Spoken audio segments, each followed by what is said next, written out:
welcome everyone to imaginativevisions.com. Into the panels, JDW here, Justin, of course. And today we actually have a review. We are going to be talking about the comic book Teenage Mutant Ninja Turtles Shredder #1. As always, I'll give you a brief synopsis before I talk about the story and what I think about the artwork. So here we go. As a dark new power rises from the shadows of New York, so does a much darker power return to the city streets for revenge. One of the most terrifying villains in the history of comics is back and more deadlier than ever. Returned forever changed by a maddening ordeal beyond imagining, the Shredder is a man out of time, betrayed by all around him, without the Foot Clan, and quite possibly insane.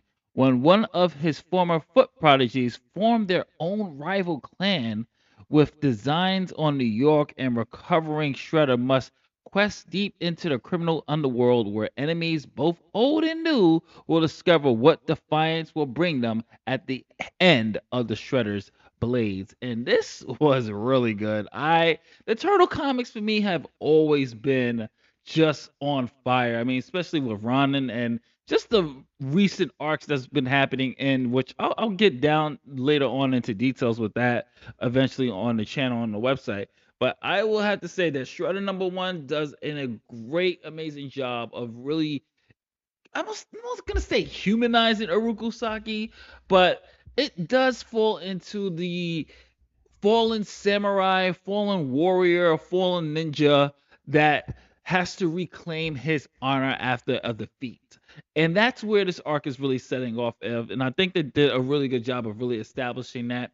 Not much happens too much in the book that's like in spoiler territory. It's really kind of just re-establishing Shredder processing the loss, and just building up the building blocks of what's to come here. I will have to say that the book does have some good action scenes in here, and Shredder is just as formidable and just as ruthless as he's always been. There are members in the Foot Clan that are just getting chopped up, and one thing I liked about the action scenes in this is that Shredder is literally still coaching and schooling the Foot Clan as he's pretty much killing them. It's just like, oh, this blade wasn't clean or taken care of because the way it moves. Like, he is so still precise and precision with what he does. And that's one thing I love about Shredder, is always just that formidable warrior, just always that man of honor, even though his code is